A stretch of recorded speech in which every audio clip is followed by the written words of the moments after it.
할렐루야. 예, 다시 또 이렇게 비대면으로 우리가 신년 우리 성탄절부터 시작해서 우리 신년 예배 또 주일 예배까지 네 번에 걸쳐서 이렇게 드리니까 참 안타깝고 우리 포항 지역에 보니까 그냥 에라 모르겠다 하고 드리는 교회들도 상당수 있더라고요. 그래서 저도 뭐 유혹이 왜 안 되겠습니까? 그냥 합시다. 뭐 하고 싶은 마음도 많지만 그래도 우리 교인들 지금도 보니까요 140명이 넘게 동시 지금 접속하셔서 뭐 부부 또 가족이 같이 본다면 거의 한 300명 가까이 아마 예배를 잘 드리고 계실 거라고 또 믿습니다.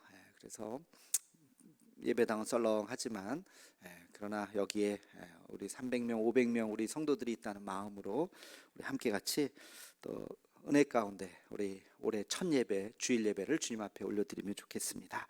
우리 함께 같이 잠시 기도하겠습니다. 거룩하신 주님, 주의 은혜를 감사드립니다.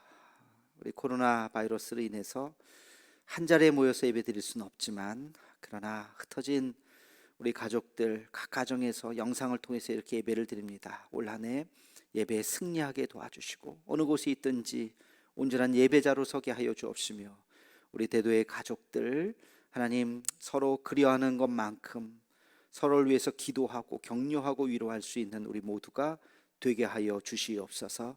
그래서 이 어려움이 끝난 이후에 우리 모두가 수고하고 애썼다고 부둥켜 안고 마음껏 만나서 우리가 안아줄 수 있는 그런 날이 속히 올 수 있도록 인도하여 주시옵소서. 예배 모든 시종은 주님께 의탁하옵고 예수님의 이름으로 기도하옵나이다. 아멘. 대학 교수님들이 매년 선정하는 사자성어라고 하는 것이 있죠. 작년 1년을 지나면서 올해의 사자성어는 이거였습니다. 뭐 이런 건데요. 906명의 교수님들에게 이제 설문지를 돌렸다고 합니다. 그래서 뽑힌 작년 2020년의 사자성어는 뭐였느냐? 아시타비, 뭐 좀 어려운 한자예요. 아시타비. 근데 풀이는 쉽더라고요. 나는 옳고 타비, 다른 사람은 틀렸다. 우리 작년 한 해에 정치권을 두고 뭐 정치권만은 또 아닐 것 같지만 다 나는 옳고 다른 사람은 틀렸다. 우리가 흔히 내로남불 뭐 이런 말 많이 하는데 내로남불은 사자성어는 아니에요, 그죠? 내가 하면 로맨스고 남이 하면 불륜이다 이런 말인데 나는 옳고 다른 사람은 틀렸다라고 하는 것이 우리 그래도 저명한 대학 교수님들이 뽑은 올 한 해의 사자성어 참 씁쓸하죠. 두 번째는 후한무치예요. 이건 더 참 안타까운 거예요. 후한무치라고 하는 것은 얼굴이 두꺼워서 부끄러움이 없다는 뜻이죠. 그러니까 뭐 얼굴이 두꺼워서 부끄러움이 없이 그냥 자기가 옳은 대로 남들이 뭐라고 하는지 생각도 안 하고 막 그렇게 한 해가 그런 한 해였다라고 안타까운 사자성어를 했는데요. 제가 그 다음에 쭉 읽어보니까 5위가 눈에 띄더라고요. 5위는 천학지어. 천학지어. 이것은 말라가는 샘에서 물고기들이 서로 돕는다는 뜻이라고 합니다. 말라가는 샘, 이 코로나 바이러스의 이 시대를 이야기하는 거죠. 물고기들은 우리 백성들, 우리 국민들을 이야기하겠죠. 물고기들이 그러나 우리가 서로 돕고 격려하는 이 모습을 우리가 보였으면 좋겠고 또 우리가 또 그렇게 하고 있고 이것이 천학지어라고 하는 뜻인데 우리 함께 같이 희망을 만들어 보자라고 하는 염원이 묻어 있는 사자성어라고 생각을 합니다. 한 해를 우리 이렇게 사자성어 한 단어로 결정을 한다는 것이 참 뭐 쉽지는 않을 것 같아요. 작년 한 해는 우리는 어떠한 한 해였던가, 또 내년 한 해는 어떤 한 해였던가. 지난주 말씀을 통해서 은혜의 강물이 흐르는 교회라고 하는 그 1년의 표를 정리하면서 말씀을 드렸습니다. 매년 첫 주일은 올해의 표를 제가 늘 말씀을 드립니다. 올해의 표는 바로 더 깊은 곳으로라고 하는 말씀이에요. 사자성어를 선택하기 어려운 것처럼 한 해의 주제를 이렇게 만드는 것이 이렇게 생각해내는 것이 굉장히 쉽지 않습니다. 수십 번 수백 번을 성경을 뒤지고 찾고 기도하고 펼쳐보고 이걸 하나의 문장으로 만들고 한다는 것이 굉장히 어려운 과정이었습니다. 그러나 이 올해는 뭐 작년도 그렇고 올해도 이제 마찬가지겠지만 이 코로나로 참 어려운 이 상황 속에서 하나님께서 저에게 또 우리 교회에게 주신 말씀이 바로 더 깊은 곳으로 나아가라 라고 하는 이 말씀입니다. 여러분, 이 말씀의 배경은 오늘 읽은 우리 본문 말씀이에요. 예수님께서 시몬을 찾아오셔서, 베드로죠, 베드로를 찾아오셔서 만났던 바로 그 장면. 밤새도록 물고기를 잡았는데 잡지를 못했어요. 한마디로 평생 어부였는데 야, 오늘은 뭐 이게 안 된다, 물고기들이 다 도망갔나 보다, 그물을 씻고 있었습니다. 오늘은 끝내자 그랬는데 예수님이 나타나셨어요. 예수님의 직업은 목수 아닙니까? 목수인 예수님이 어부인 베드로에게 자, 다시 한번 배를 띄워서 이번엔 깊은 데로 가서 그물을 던져봐라, 그런 이야기를 했어요. 신기한 것은 베드로가 알겠습니다, 내가 허탕쳤지만 분명히 허탕일 것 같긴 하지만 예수님 그렇게 한번 말씀하시니 제가 말씀에 의지해서 그렇게 하겠습니다. 그렇게 해서 글쎄요, 제가 볼 땐 반신반의 정도, 이게 뭐 될까, 그래도 또 모르지 하는 그런 마음으로 그물을 던졌는데 배가 막 잠기게, 그물이 찢어질 정도로 물고기가 잡히는 엄청난 기적을 경험했던 것이죠. 깊은 곳으로 간다고 하는 것이 뭘까? 깊은 곳은 그 전까지 가보지 않았던 곳이에요. 경험해보지 않았던 것, 해보지 않았던 것, 쉽게 갈 수 없는 것, 흔하지 않았던 것, 바로 그것은 우리 신앙의 본질인 것입니다. 본질. 그래서 오늘 말씀을 제가 묵상을 하면서 올 한 해도 우리도 여전히 신앙의 본질을 추구해야 된다는 것입니다. 여러분, 코로나로 인해서 우리 모든 것이 다 흔들려 버렸어요. 당연하다고 생각했던 것이 이제 더 이상 당연하지 않게 되었습니다. 낯선 경험들이 이제는 어찌 보면 당연한 거예요. 이 텅 빈 예배당에서 말씀을 전하는 거, 그것이 이제는 조금 익숙해졌어요. 새벽 예배 영상을 찍는데 정말 아무도 없어요. 아무도 없는데 저 혼자 막 이렇게 여러분, 새벽 예배 영상 뭐 내일도 올리고 이제 모레도 올릴 건데 한번 보세요. 아무도 없는 데서 나 혼자 막 한 거예요. 처음에는 정말 이상하더라고요. 아무도 없는 예배당에서 한다는 게, 목사님들도 없더라고요. 그래서 근데 이제는 그게 그냥 뭐 자, 녹화 시작하세요 하고 그냥 하면 또 돼요. 이제 5명 이상 밥도 못 먹는다 하잖아요. 이제 다 흩어져서 다 이런 세상이, 뭐 마스크 쓰고 이게 굉장히 이제는 자연스러워졌어요.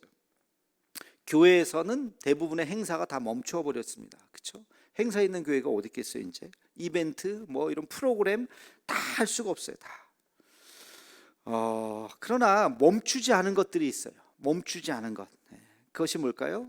그것이 바로 신앙의 본질입니다. 신앙의 본질은 멈출 수가 없고 멈춰서도 안 되는 것이죠. 작년에 그래서 우리가 신앙의 본질을 추구하자라고 하는 의미에서 사도신경을 주일날 말씀을 통해서 보았습니다. 7주간 봤죠. 그리고 이어서 신앙의 기초, 신앙의 집을 짓자, 12개의 기둥을 세우자. 그래서 12주 동안 신앙의 12개의 기둥을 통해서 말씀을 나눴습니다. 그리고 예수님이 우리 신앙의 본질이기 때문에 예수님의 선택, 예수님의 고민, 예수님의 정신, 그 예수님의 선택의 장면을 보면서 기독교의 본질을 10주간 동안 나누었습니다. 신앙의 비본질적인 것들을 잠시 내려놓고 우리가 조금 더 본질적인 것을 추구하자는 그러한 의미로 작년 한 해의 말씀을 나누었죠. 올해도 마찬가지입니다. 올해도 우리가 무슨 프로그램을 할 수 있겠어요? 뭐 이렇게 대규모 행사를 뭘 할 수 있겠어요? 그런 것들을 할 수가 없습니다. 그래서 올해는 더 우리가 신앙의 본질에 우리가 집중해야 될 것입니다. 그런데 오늘 말씀과 같이 한 번도 가보지 않은 것, 한 번도 우리가 경험해 보지 않았던 그 믿음의 그 중심으로 우리는 더 들어가야 할 것입니다. 그런 의미에서 오늘 말씀 더 깊은 곳으로 갑시다 하는 의미로 올해의 주제를 선정했던 것입니다. 오늘부터 5주에 걸쳐서 우리 장로님 기도로 이렇게 말씀하셨는데 5가지의 주제를 가지고 더 깊은 곳으로 한번 우리가 말씀을 나누고자 합니다. 오늘 첫 번째 시간으로 더 깊은 예배로입니다. 예배. 우리 예배라고 하는 것이 우리 신앙의 본질이고 기독교의 본질이라고 하는 것 우리 다 아실 것입니다. 그렇죠? 기독교인들에게 있어서 예배 빼면 뭐가 남습니까? 아무것도 남는 게 없어요. 예배 빼면 우리는 그냥 침묵해져. 예배 빼면 그냥 봉사단체죠. 그러나 예배가 있기 때문에 우리는 교회가 되는 것이죠. 예배가 가장 중요한 것입니다. 예배가 무엇입니까? 예배는 한마디로 정의하면 하나님을 만나는 것이죠. 하나님을 만나는 시간, 하나님을 특별한 장소, 특별한 시간에 특별한 의식을 가지고 하나님을 만나는 것이 바로 그것이 예배인 것입니다. 구약의 예배는 뭐였습니까? 구약의 예배는 죄를 사함받고 하나님 앞에 제사를 지내는 것이었어요. 그렇죠? 그것이 구약의 예배죠. 신약의 예배는 무엇입니까? 신약의 예배는 부활을 기뻐하고 찬양하는 축제였습니다. 모임이었습니다. 이것이 바로 예배의 본질이에요. 여러분, 이 구약적 의미의 예배와 신약적 의미의 이 두 가지의 예배를 여러분 꼭 기억하셔야 돼요. 이것이 예배의 본질인 것입니다. 그래서 예배 안에는 우리 안에는 이 두 가지의 요소가 함께 있어야 되는 거예요. 자, 제사라는 것이 뭡니까? 제사라는 것은 나의 죄를 고백하고 나 대신에 죽을 제물을 갖고 오는 거잖아요. 대부분 양 같은 걸 가지고 와서 내가 죄인인데 내 죄를 고백하고 그러면 내가 죄에 대한 대가를 받아야 되는데 죄에 대한 대가를 내가 받을 수가 없으니까 나 대신에 양에게 전가하는 것이죠. 양의 머리에 안수를 하고 내 죄가 양에게 옮겨져서 양을 잡는 것입니다. 그래서 이 희생 제사의 그 의미가 강화된 것이 가톨릭의 미사예요. 가톨릭의 미사는 굉장히 엄숙하고 경건하죠. 바로 이 희생의 제사의 의미를 훨씬 더 강화시킨 것입니다. 예배 때 필요한 것은, 제사 때 필요한 것은 바로 제물입니다. 제물. 자기의 죄를 고백하고 자기 대신에 죽는 양이 필요하다는 것입니다. 그래서 여러분, 우리가 예배 때 반드시 해야 되는 것이 바로 회개인 것입니다. 회개. 대표 기도를 하시는 분들, 대표 기도를 할 때마다 죄 용서함에 대해서 기도해야 돼요. 우리의 죄 사함에 대해서 주님, 우리의 죄를 용서해 주시옵소서 하는 기도를 반드시 해야 돼요. 우리는 교만합니다. 우리는 부족합니다. 우리는 미련합니다. 주님, 우리의 죄를 용서해 주옵소서. 이것을 반드시 해야 되는 거예요. 설교 시간에도 그래서 죄에 대한 책망을 이야기합니다. 우리가 통회하고 자복해야 된다고 이야기를 합니다. 그래서 설교자는 예언자의 역할을 감당하는 것이죠. 구약시대 예언자가 그랬죠. 구약시대 예언자가 죄를 책망했습니다. 하나님의 심판이 있을 것이라고 이야기를 했습니다. 그래서 말씀은, 하나님의 말씀을 전할 때에 때로는 우리의 죄를 얘기할 수밖에 없는 것이에요. 그래서 설교자는 그저 좋은 게 좋은 것으로 하는 것이 아니라 어떨 때는 저부터도 마찬가지죠. 우리 모두가 하나님 앞에 범죄했습니다. 우리 모두가 하나님 앞에 죄인입니다 하는 것을, 우리는 교만했습니다 하는 것을 우리는 고백해야 하는 것입니다. 여러분, 한번 2000년 전 그 구약 시대의 그 모습을 한번 상상을 한번 해보십시오. 여러분이 한번 제사를 지낸다고 한번 상상을 해보세요. 자, 제사를 지내러 이제 성전에 올 때 뭘 갖고 온다고요? 양을 가지고 오잖아요. 그 어린 양, 가장 귀한 제물이 1년 된 어린 양이에요. 흠없는 깨끗한 그 어린 양을 가지고 와요. 그 눈매가 얼마나 이쁘겠어요, 그렇죠? 그 양을 가지고 왔는데 제사장 앞에 가서 자기의 죄를 고백하고 그리고 이제 양을 잡는 거예요. 무자비한 제사장이 양의 뿔을 딱 잡고 목을 땁니다. 그때 그 양이요, 소리를 안 질러요. 양은 희한해요. 죽을 때 소리를 안 지르더라고요.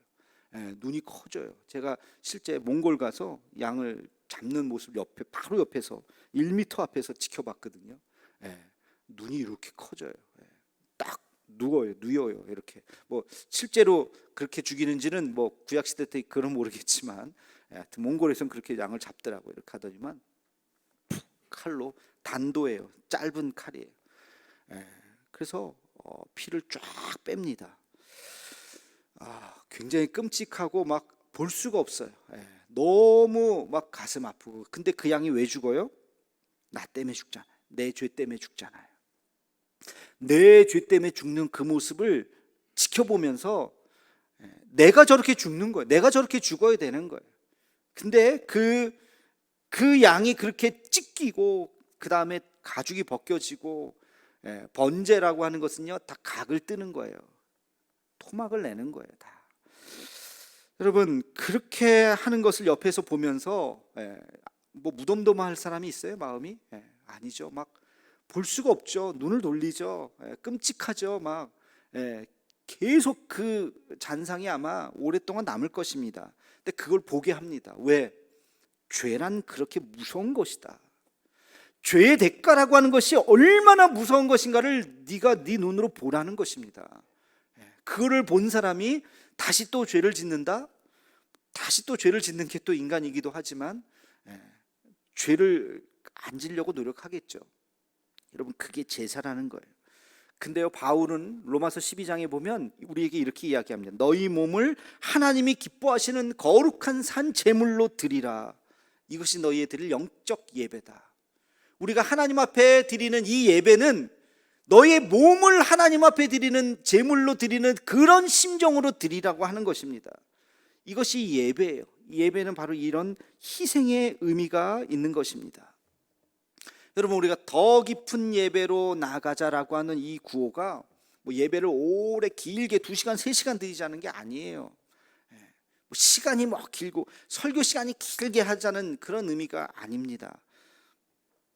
더 깊은 예배를 드리자고 하는 것은 정말 우리 안에 있는 묵혀두었던, 상상하고 싶지 않았던, 잊고 있었던 내 깊은 곳에 내 죄, 하나님 앞에 저질렀었던 내 죄를 하나님 앞에 고백하는 거예요. 하나님 앞에 회개하는 것입니다. 자기 자신을 성찰하고 나는 죄인입니다, 내 입술이 부정합니다, 하나님 앞에 그렇게 온전히 회개하는 그런 예배를 하나님 앞에 드려야 한다는 것입니다.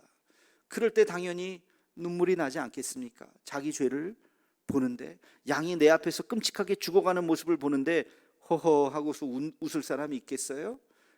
정신병자죠.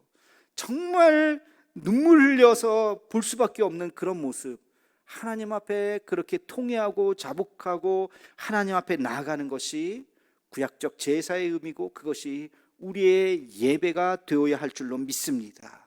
올 한 해 하나님 앞에 예배드리면서 뭐 다른 사람을 봅니까? 내가 하나님 앞에 죄인입니다, 하나님 앞에 부족합니다, 그렇게 고백하며 하나님 앞에 자복하며 나아갈 수 있는 우리 모두가 되기를 주의 이름으로 축원합니다. 자, 또 한 가지, 신약의 의미는 뭐라 그랬습니까? 신약의 예배의 의미는 부활의 의미라 그랬어요.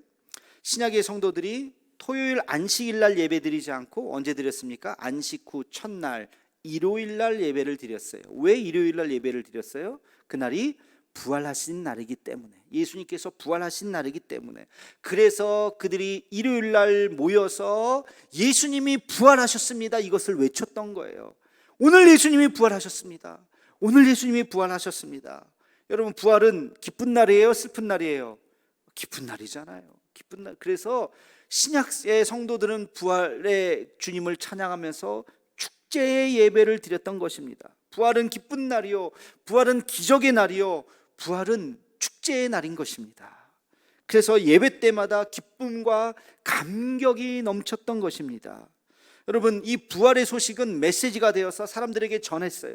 예수님이 다시 살아나셨어요, 부활의 첫 열매가 되셨어요, 우리도 죽지만 다시 살 수 있어요 라고 하는 것이 그들의 메시지가 됐고, 이것이 복음, 기쁜 소식이 되었던 것입니다. 성도들이 주일날 모였을 때마다, 그 핍박 속에서 모였을 때마다 주일날 뭘 했겠습니까? 서로 부둥켜 안고 서로, 그래 우리도 부활할 수 있어, 우리도 부활할 수 있어, 예수님 부활하셨어 하는 것을 서로 입을 맞추고 격려하고 눈물 흘리며, 혹 지난주에 아무개가 순교했대요. 울지만 그러나 우리가 다시 만날 수 있어, 우리도 이 세상 떠나지 않겠어요? 그러나 언젠가 우리 다시 하늘나라에서 다시 만날 수 있을 거예요 하면서 서로를 위로하고 격려했던 날이 바로 주일이었던 것입니다. 그것이 신약 시대 성도들의 예배였던 것이에요. 예배는 감동이 있었고 예배는 축제가 있었던 것입니다.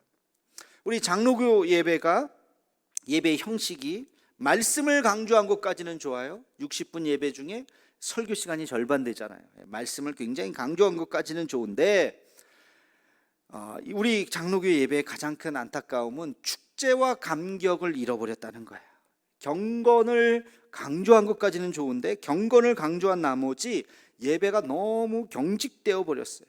너무 딱딱해졌어요. 예배 시간에 박수 쳐도 안 되죠. 우리 교회는 좀 그래도 좀 자유롭게 치지만 전통적인 장로교 예배를 가면 박수는 박수를 소리 지르는 거 절대 움직여서도 안 되고요. 눈동자도 움직여서는 안, 눈동자도 어디 눈동자를 딴 데를 딱 앞에 눈동자를 딱 고정을 시켜야 되는 참 좀 안타까워요.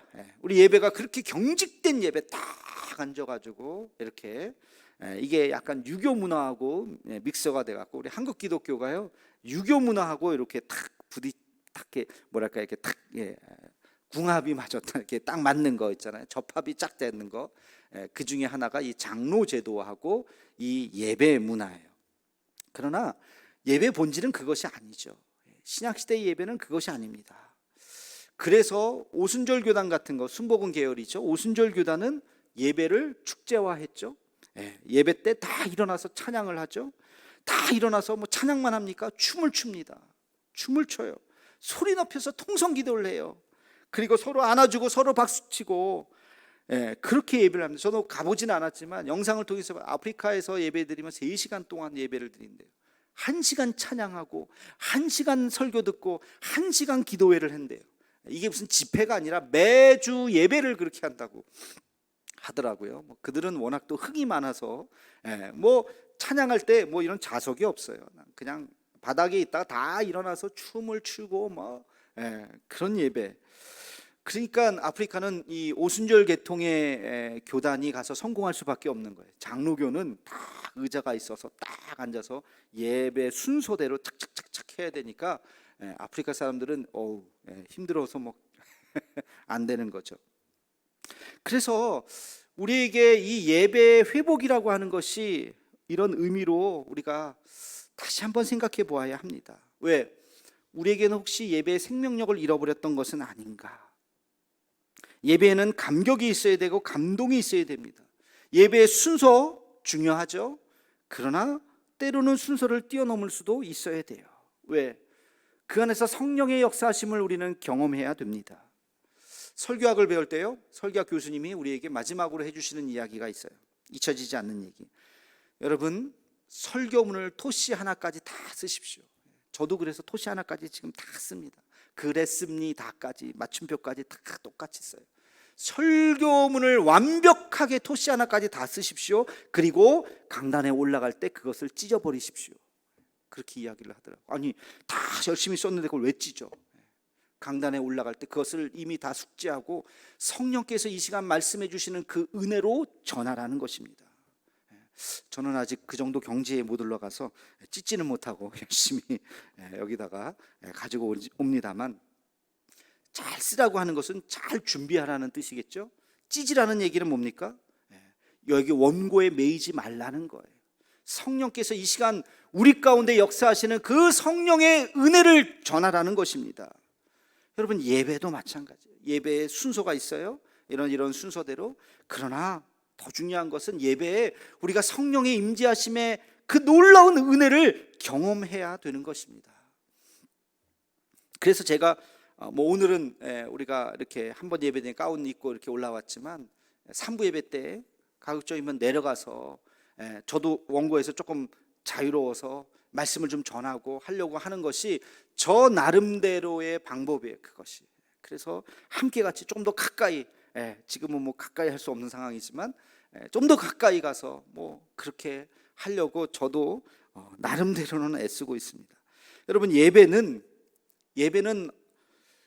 순서가 아니잖아요. 여러분, 가끔 국가에서 진행하는 3.1절 경축식 이런 거 저도 가끔 봐요.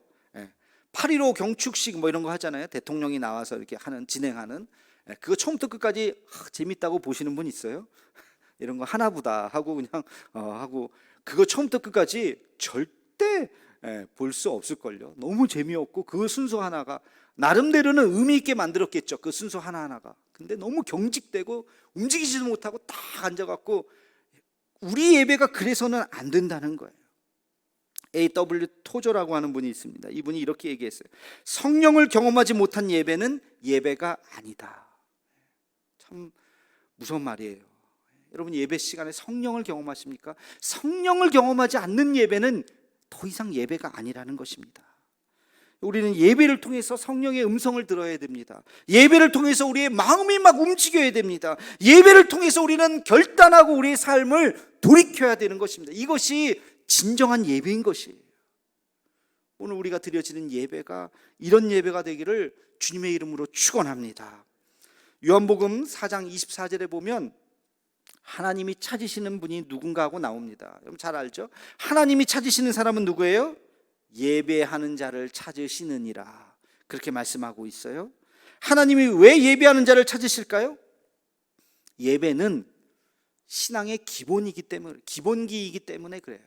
우리 운동을 할 때도 항상 코치들이 얘기하는 게 있죠. 기본기에 충실해야 돼. 기본기가 탄탄해야 돼. 그런 얘기를 많이 합니다. 기본기가 탄탄한 사람은 금방 적응하고 금방 응용을 해요. 기본기가 이렇게 부실한 사람은 잔재주는 부릴지 몰라도 그 실력이 다 형상되지는 못하잖아요. 그래서 유능한 코치는 딱 봤을 때 저 친구가 기본기가 있는가 아닌가를 딱 보는 거죠. 축구도 야구도 모든 운동이 다 마찬가지예요.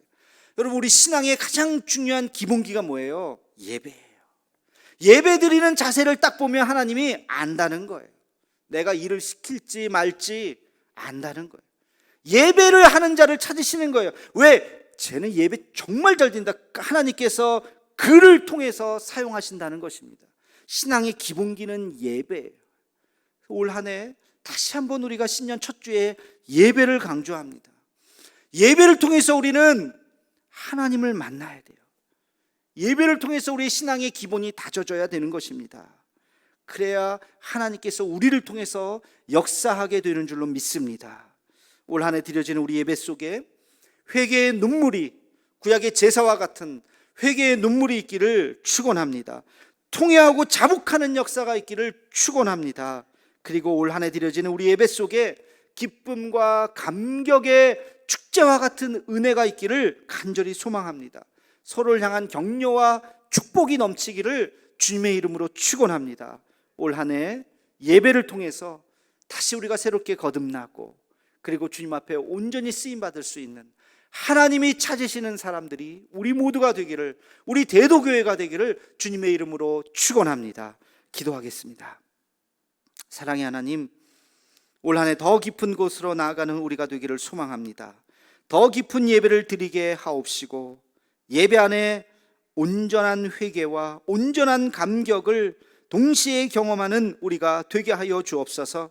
여전히 비대면 예배로 드리게 되었지만 우리의 마음만은 늘 성전을 향하게 도와주옵시고 영상 속에서도 성령의 임재함을 경험하는 우리 모든 예배가 되게 하여 주옵소서. 예수님의 이름으로 기도하옵나이다. 아멘.